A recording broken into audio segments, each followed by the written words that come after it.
Truth to power, my man. Good morning, Juan. Good morning, team. Good morning. All right, this morning, in light of the sentence that Trump's pal and former campaign manager Paul Manafort received, I want to talk about America's criminal justice system. As many of you know by now, Paul Manafort received a sentence of 47 months in prison on charges of bank fraud, filing false tax returns. He tried to hide tens of millions of dollars in income and failure to report foreign assets. The 47-month sentence was imposed on the most serious offense, bank fraud, and the sentences on the other charges were less and will run concurrently to the bank fraud sentence. Given that Manafort has been in jail and awaiting sentence for 9 months already, his sentence will be a little more than 3 years in this particular case. Now, the sentence was much less than the 19 to 24-year prison term recommended under the sentencing guidelines, but Manafort's crimes did not call for a mandatory sentence. So the judge in the case was able to consider mitigating circumstances when imposing the sentence, and that's exactly what he did. United States District Judge T.S. Ellis, who sentenced Manafort, stated that in spite of his crimes, get this one, Manafort lived, and this is a quote, otherwise blameless life. He also called the sentencing guidelines, quote, excessive, unquote. We'll see if Judge Amy Berman Jackson, who will preside over sentencing, Manafort sentencing hearing tomorrow in D.C., feels the same way. The charges in that case carries a maximum sentence of 10 years, which the judge will decide whether they ought to be served concurrently or consecutively. So stay tuned. Now, I want to be completely honest with you. I defend people who are accused of engaging in criminal activities, and I have no problem with that. I take a great deal of pride in what I do, and I do it with the utmost devotion as a criminal defense attorney. In fact, I think Manafort's lawyers did a great job in securing him the sentence he received in this case. My problem has more to do with the injustice, the unfairness that black and brown people face in the same system that allowed this rich white man to receive the sentence that he did. Last year, Crystal Mason, a Texas woman, a black woman, who asked for and voted with a provisional ballot in the November 2016 election while on probation for tax fraud, was sentenced to 5 years in prison. And this is what happened. When she went to the polling station to vote, her name was not on the register, so she cast a provisional ballot that was never counted.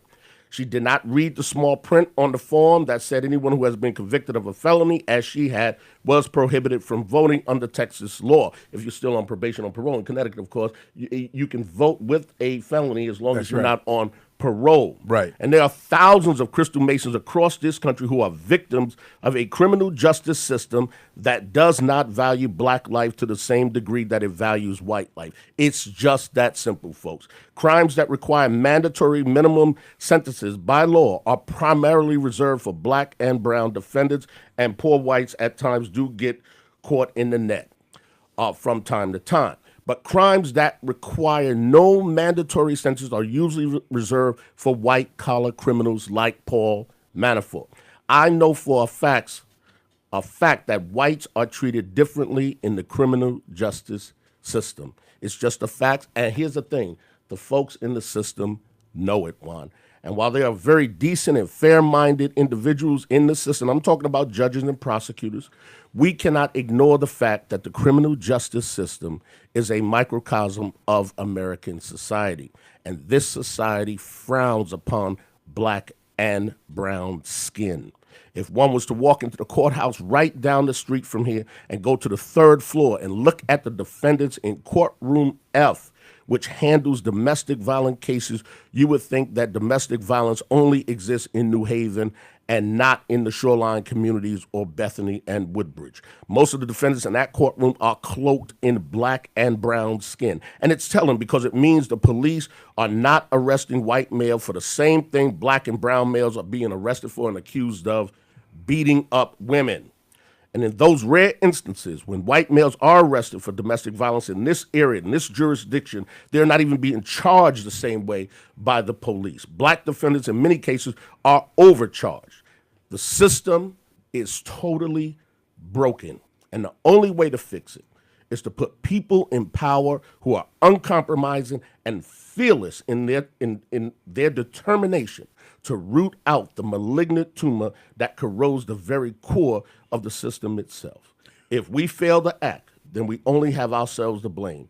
The great Greek philosopher Plato once said, "The price good men pay for indifference to public affairs is to be ruled by evil men." Now, Mike, you had mentioned earlier, because, when we were dealing with the elections, right, and you talked about how judges are put on the bench, right? Yeah.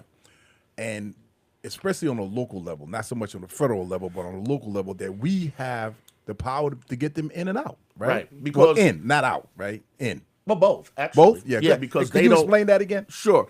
Judges are appointed by the governor, so they have to go through a vetting process. They have to go through the judicial selection committee. That committee is appointed by the governor. We vote for the governor.